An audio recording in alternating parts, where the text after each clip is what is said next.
Welcome to Sleepy Stories, the place where stories aren't meant to be finished.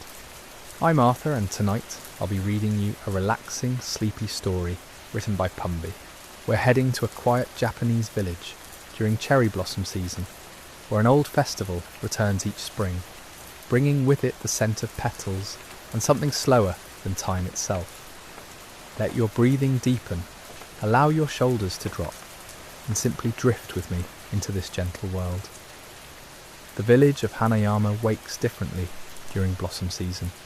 It's not a dramatic change, nothing you could point to exactly.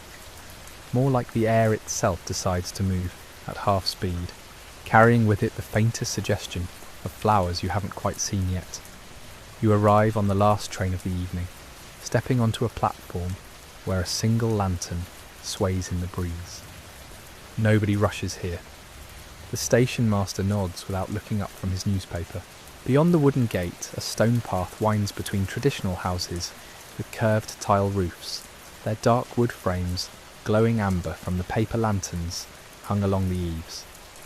Your footsteps sound softer than they should, as though the village absorbs noise the way moss absorbs rain. The festival doesn't start for 3 more days, but already you can sense the anticipation. It hangs in the spaces between things, between the houses, between heartbeats, between one breath and the next. Shop owners sweep their doorways with unhurried strokes. An elderly woman arranges white ceramic bowls in her window display, adjusting each one with the concentration of someone painting a masterpiece. She catches your eye and smiles, a small gesture that somehow makes you feel you've lived here all your life. Your guest house sits at the edge of the village, where the buildings give way to orchards. The owner, Mrs. Tanaka, greets you at the entrance with a slight bow. She's wearing an indigo-dyed apron over her kimono, and her hands smell like the sweet bean paste she's been preparing. She doesn't ask about your journey, or make small talk. Instead, she simply leads you down a corridor where your footsteps sound like whispers, past rooms where you can hear the distant murmur of other guests settling in for the evening. Your room overlooks the garden. It's sparse in the way that makes everything feel essential. A low table, cushions the colour of sand, a futon already laid out with sheets so crisp they look like folded snow. But it's the window that draws you. Beyond the glass, the garden stretches out in shades of grey and green, lit by stone lanterns that cast gentle pools of light. And there, just visible in the darkness, are the trees. The cherry trees of Hanayama are older than anyone can remember.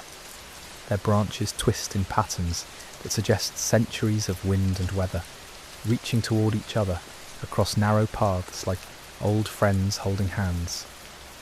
Right now, in the dim light, you can just make out the tight buds clustered along every branch. They haven't opened yet. Tomorrow, Mrs. Tanaka told you, or perhaps the day after. The trees decide when they're ready, not the calendar. You slide the window open, and the cool evening air spills in, carrying that scent again. It's not quite cherry blossoms, not yet, but something close, the promise of them, the memory of every spring that came before this one, held somehow in the breeze itself. From somewhere distant comes the sound of a bamboo fountain, that distinctive tock of water hitting wood, then silence, then tock again. The rhythm is hypnotic, measuring time in a way that makes minutes feel pleasantly irrelevant.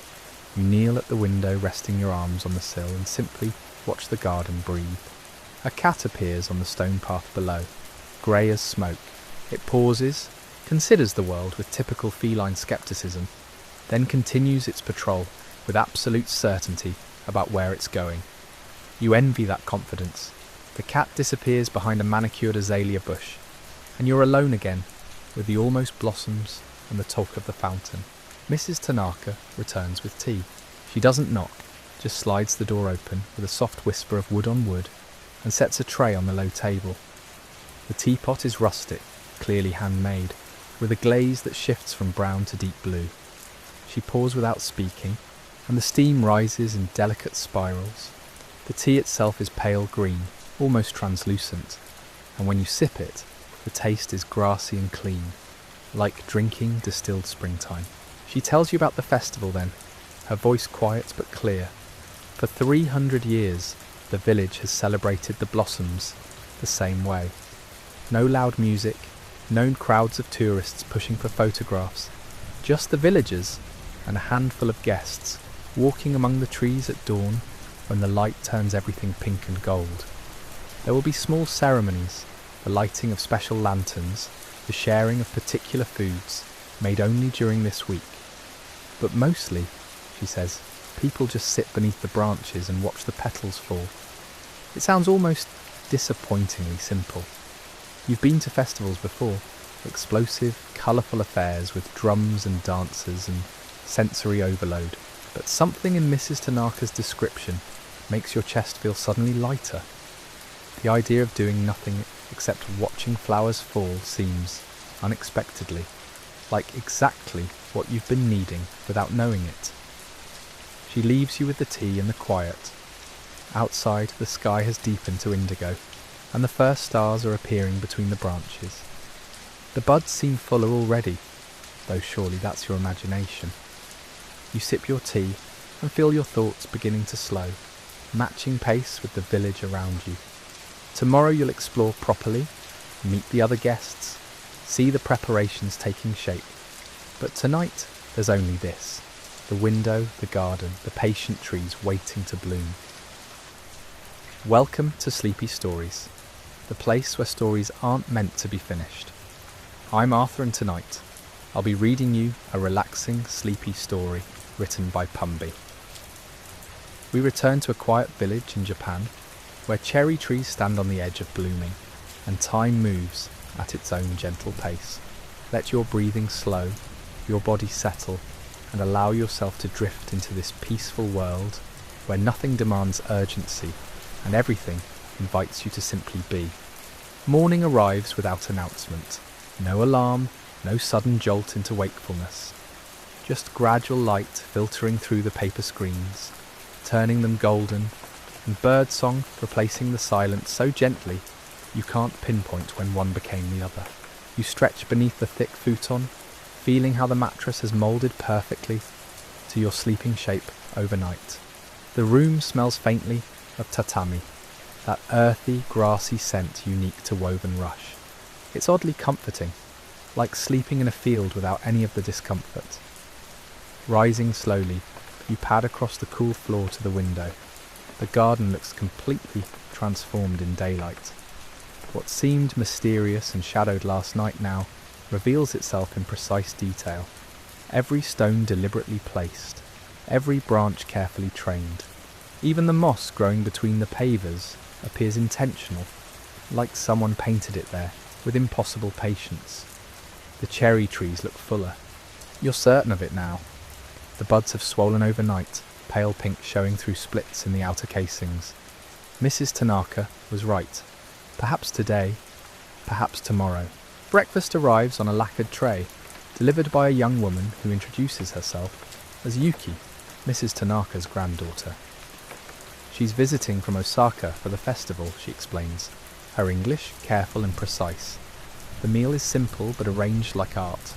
Miso soup in a black bowl, grilled fish perfectly deboned, rice so white it almost glows, pickled vegetables in colours you didn't know vegetables could be.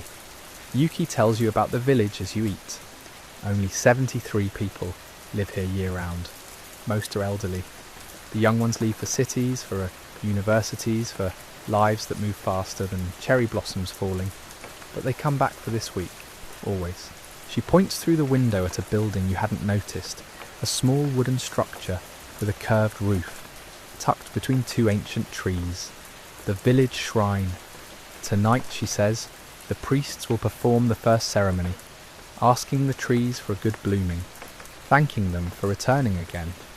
You ask if the trees need to be thanked. Yuki smiles. Maybe not, but we do. We need to remember to be grateful for things that return, when they could just as easily not. After breakfast, you venture outside properly. The village reveals itself slowly, reluctant to give up all its secrets at once. Narrow lanes wind between traditional houses, their dark wood weathered to silver in places. Curved tile roofs, heavy and protective. Small gardens everywhere, each one different but somehow harmonious with its neighbours. An elderly man tends a miniature pine tree no taller than your forearm. He's trimming it with scissors so small they look like they belong in a dollhouse. Each cut is considered for long seconds before being made. You watch him work on a single branch for 5 minutes. When he finally notices you, he nods once, satisfied, and returns to his meditative pruning. Further along, children are decorating the lane with paper lanterns. They string them between houses, arguing good-naturedly about spacing and height. Their laughter sounds like wind chimes. One girl, she can't be more than 6, shows you her lantern with obvious pride. She painted it herself. Cherry blossoms naturally, in strokes that are more enthusiasm than accuracy. It's perfect. The village slopes gently upward, and you follow the incline without any particular destination. Just walking, just noticing. A woman sweeps her doorstep with a broom made of bound twigs. A cat sleeps in a shaft of sunlight, utterly boneless. Somewhere, someone is cooking rice, and the steam carries that particular sweetness of grains releasing their essence. At the top of the slope stands the oldest cherry tree. You know it's the oldest because it's massive. Trunk thick as a car, branches spreading like an umbrella made of wood and sky. A rope encircles it, marking it as sacred. Paper talismans flutter from the rope, covered in characters you can't read but understand anyway. Prayers, wishes, gratitude written down and given to the wind. This tree's buds are the fattest, closest to opening. You can see the petals compressed inside, waiting for whatever signal tells them it's time. A few people sit on benches nearby, just watching, not talking, not taking photographs, just present with this ancient living thing that has bloomed here longer than anyone can remember. You find your own bench, sit down. The wood is smooth from decades of other people doing exactly this, sitting, watching, waiting for flowers. Time does something strange, stretches out and also disappears. You could have been sitting for 10 minutes or 2 hours. Both feel equally true and equally irrelevant. A breeze moves through the branches and you hear it before you feel it. That particular rustling that sounds almost like water. Then it reaches you, cool against your face, carrying that scent stronger now. The tree is preparing, getting ready. By the time you return to the guest house, afternoon has arrived. Mrs. Tanaka is arranging flowers in the entrance, her movements precise and unhurried. She looks up as you enter. Tonight, she says simply. The blossoms will open tonight. How do you know, you ask? She smiles, returning to her arrangement. The tree told me. Welcome to Sleepy Stories, the place where stories aren't meant to be finished. I'm Arthur, and tonight I'll be reading you a relaxing, sleepy story written by Pumby. We continue our journey in a Japanese mountain village, where cherry blossoms are preparing to bloom. Let yourself sink deeper into comfort as we wait together for nature's perfect timing. Breathe slowly, let go. You spend the remaining afternoon doing nothing in particular, which somehow becomes everything. There's a small shop near the village centre. Calling it a shop feels generous, more like someone's front room that happens to sell things. Rice crackers in glass jars, hand-wrapped mochi dusted with pale green powder, postcards of the village in different seasons, their colours faded from sitting in the window. The shopkeeper is perhaps 90 years old, perhaps older. She moves like water, slowly but without effort. When you point to the mochi, she nods and begins wrapping 3 pieces in paper, folded with more care than seems necessary. You didn't say how many you wanted. Somehow, 3 is exactly right. Outside again, you eat one immediately. The texture surprises you, yielding but with resistance, sweet but earthy. The green powder tastes like concentrated springtime, if that makes any sense. It doesn't, but it does. The village has a rhythm you're starting to hear. Not literally, though there are sounds. Distant hammering, a dog barking twice, then stopping, the wind moving through different types of trees in different voices. No, the rhythm is deeper. Something about when people emerge from houses, when they retreat, when shops open and close without posted hours. when to speak and when silence says more. You find yourself back at the large cherry tree without planning to return. Others have gathered too, more than before. Still quiet, but there's an anticipation now, collective breath held. A man sets up a small charcoal brazier and begins heating water. The process takes forever. He's in no hurry, neither is anyone else. When the water finally whispers toward boiling, he makes tea, pours it into tiny cups, maybe a dozen of them, offers them around without asking who wants what. You accept yours. It's bitter and green and perfect, warming your hands first, then your throat. The sun begins its descent. Light changes quality, becomes thicker somehow.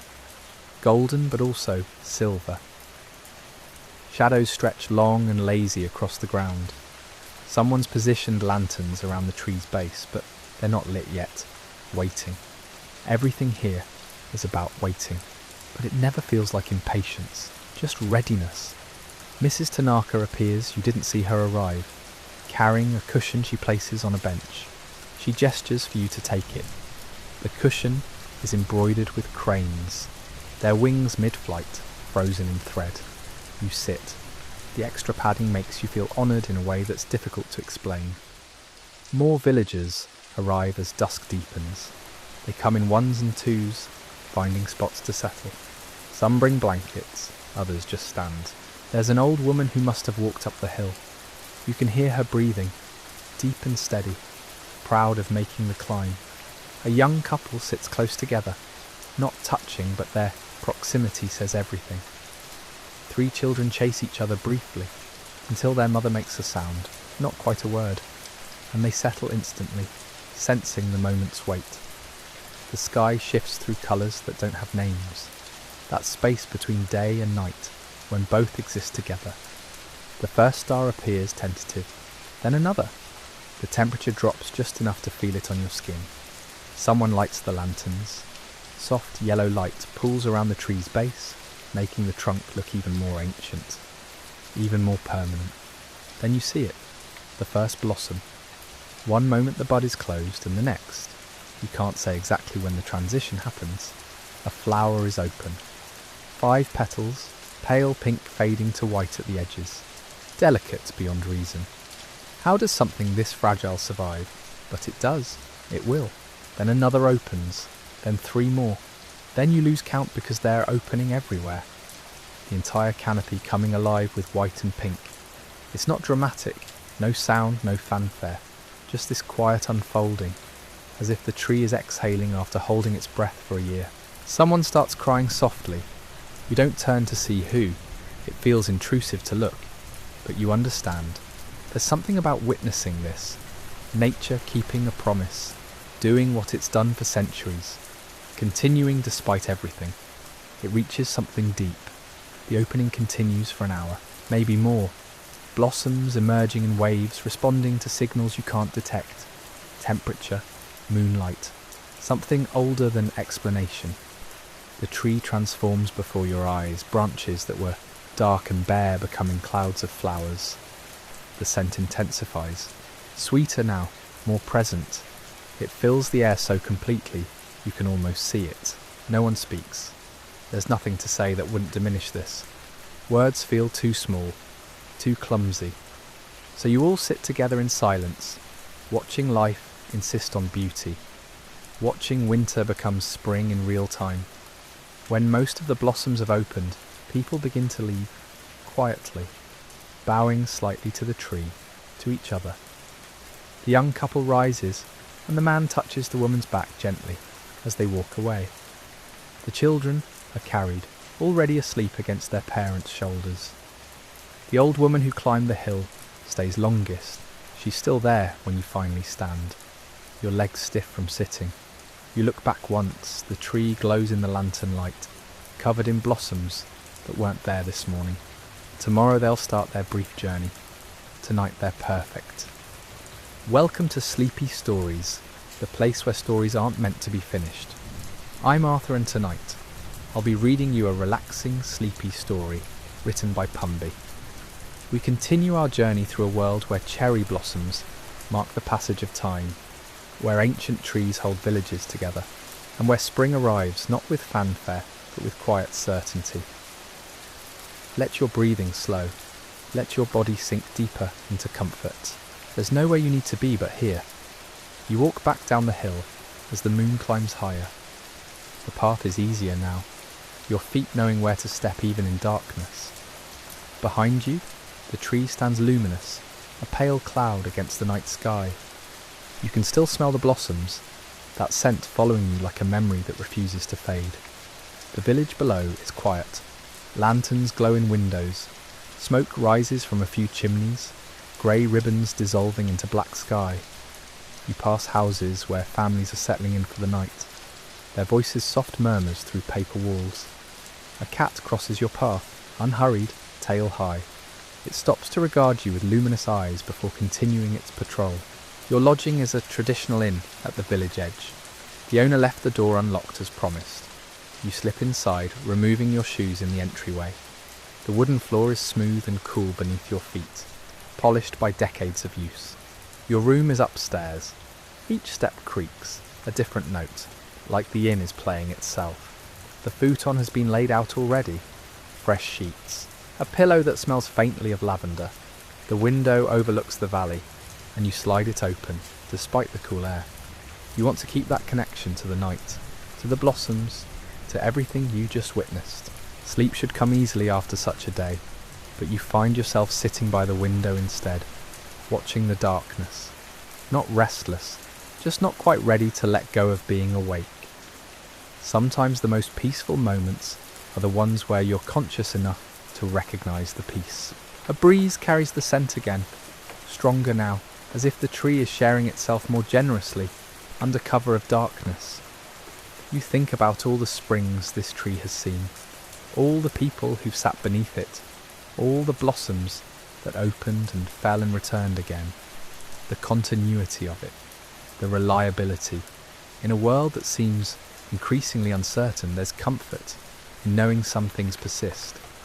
How many people watched tonight? 30, 40? A small gathering by any measure, but it felt significant, intimate rather than lonely. The right number of witnesses for something that doesn't need an audience, but deserves one anyway.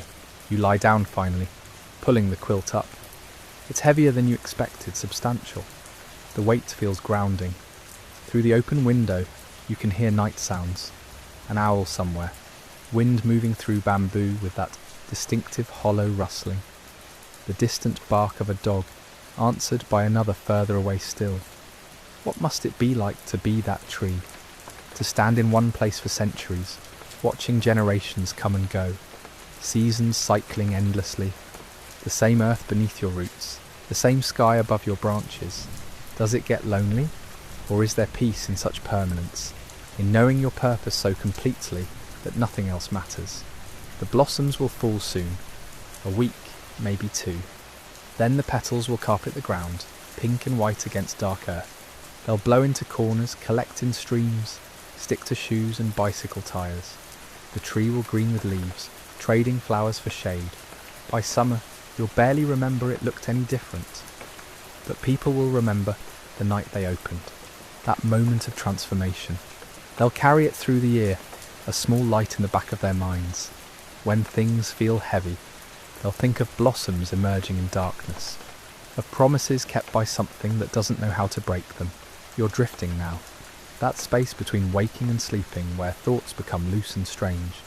You see the tree, but it's moving somehow, growing and shrinking, young and old simultaneously, covered in snow, then flowers, then leaves, then bare branches, all at once. Time isn't linear anymore, it's circular, spiralling, the tree at the centre, unchanging even as it changes. Someone is singing, far away, a woman's voice, high and clear. You can't make out words, but the melody is ancient. Something passed down so many times it's been smoothed like river stones, worn into its essential shape. The song seems to be about longing, but also about acceptance, about missing something while being grateful it existed at all. The scent is fainter now, or maybe you've gotten used to it. Sometimes the most powerful things become invisible. through familiarity. You have to step away and come back to notice them again. Tomorrow, you'll wake and wonder if tonight really happened. If the blossoms truly opened while you watched. But then you'll smell your clothes, your hair, and you'll know sleep comes like petals falling. Inevitable, gentle. You don't fight it. Why would you? There's nothing left to resist. The day gave you exactly what you needed, even though you didn't know you needed it. That's how the best gifts arrive. Unannounced, unearned, just there, waiting for you to notice. The last thing you're aware of is the weight of the quilt, the cool air on your face, the darkness behind your eyelids that isn't quite dark because moonlight is filtering through. And somewhere, impossibly far and impossibly close, a tree covered in blossoms that will be gone before you know it, but not yet. Not tonight. Welcome to Sleepy Stories, the place where stories aren't meant to be finished. I'm Arthur, and tonight I'll be reading you a relaxing, sleepy story written by Pumby. We return to Japan, to that sacred night when cherry blossoms open beneath the moon. Let yourself sink deeper into comfort. Release any remaining tension. There's nowhere to be but here. Nothing to do but listen and drift. Morning comes differently here. Not with jarring alarm or sudden light, but gradually. A slow brightening.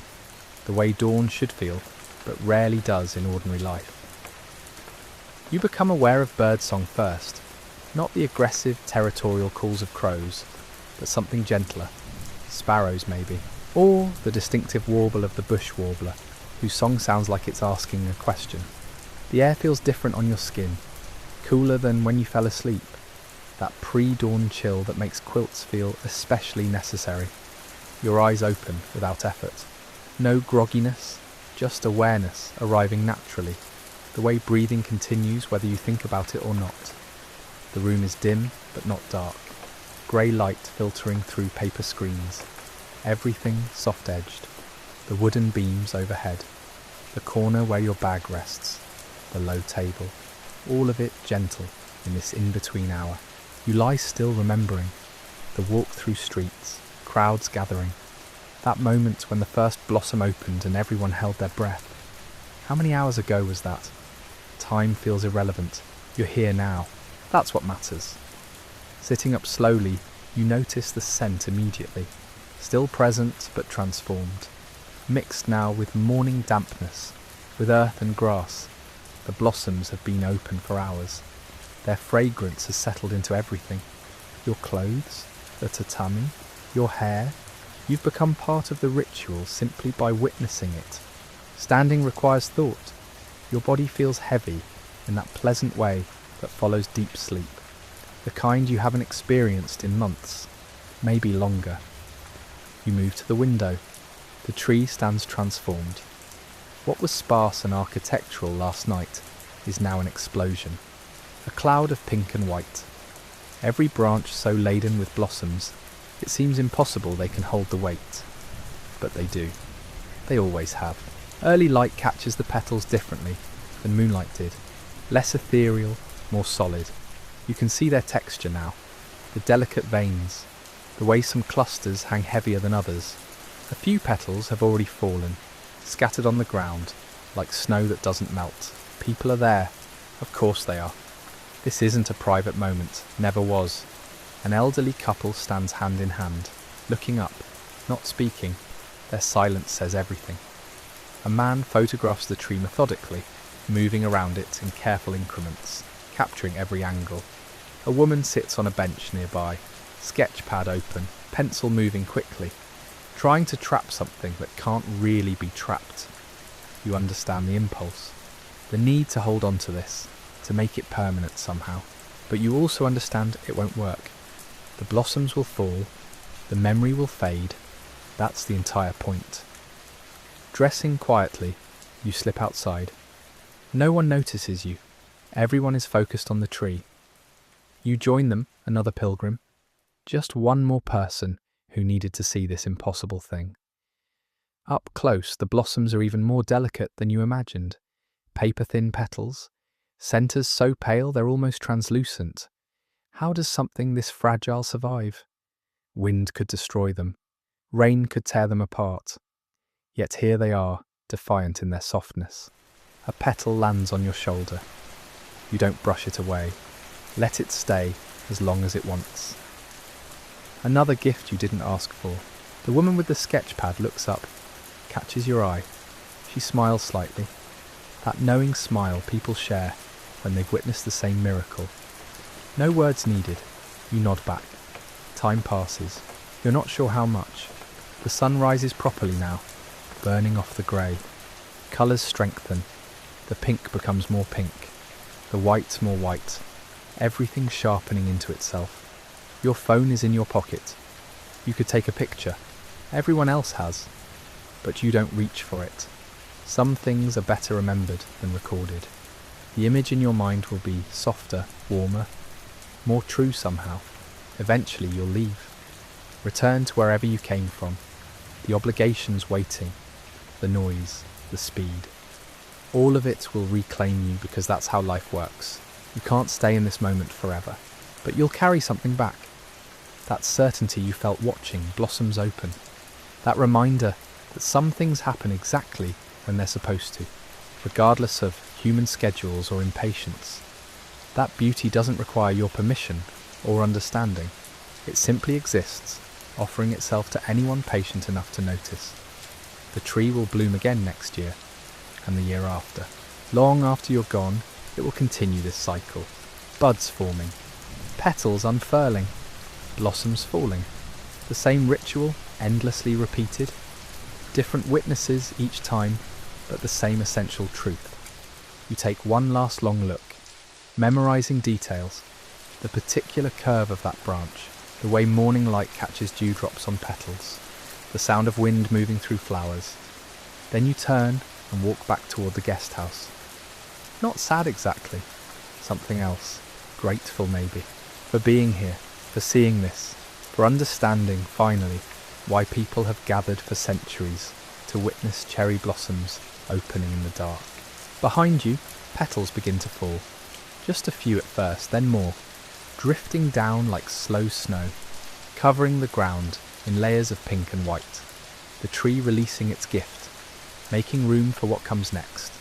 Welcome to Sleepy Stories, the place where stories aren't meant to be finished. I'm Arthur, and tonight I'll be reading you a relaxing, sleepy story written by Pumby.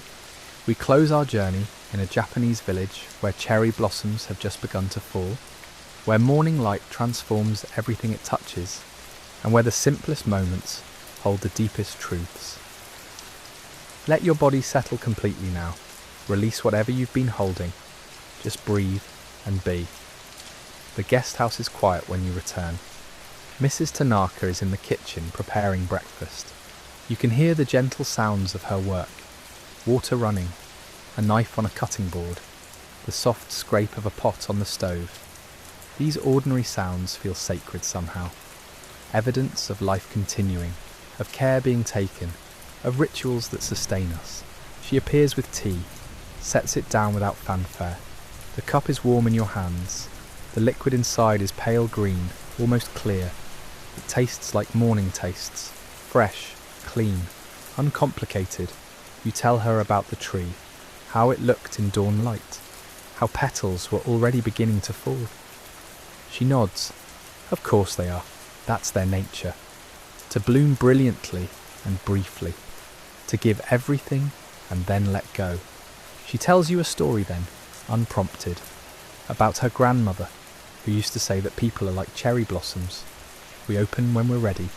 We shine for our moment. Then we fall, making room for those who come after. It's not sad, her grandmother would say. It's just the way things work. Fighting it only creates suffering. You drink your tea and think about this. About opening. About shining. About falling when the time comes. About trust in the cycle, even when you can't see the whole pattern. Breakfast arrives. Rice, miso soup, grilled fish, pickled vegetables arranged like small jewels on a white plate.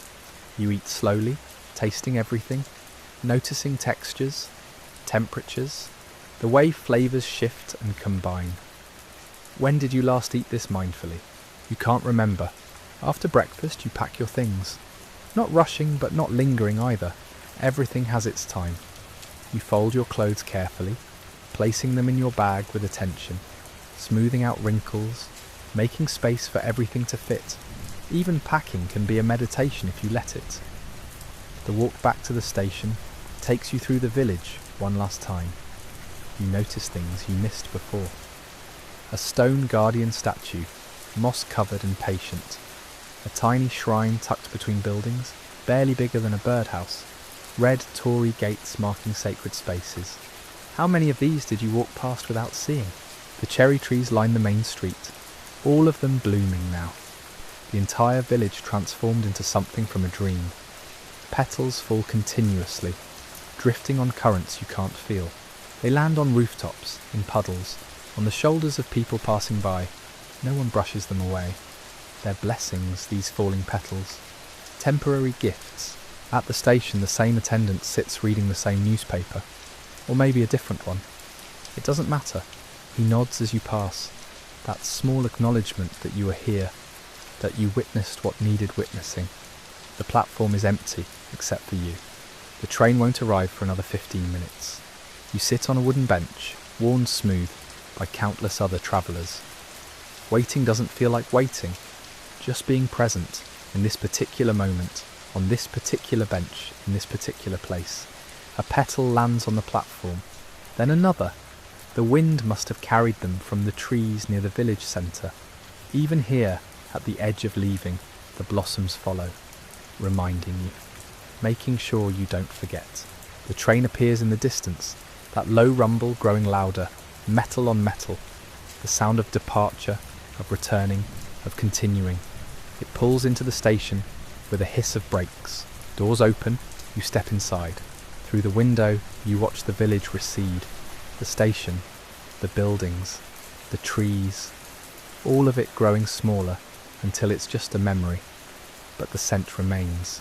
In your clothes, your hair, your skin. You've been marked by this place, by this experience, changed in ways you won't fully understand until later. The train carries you away from the mountains, back toward whatever comes next. Cities, noise, the speed of regular life, all of it waiting to reclaim you. But something is different now.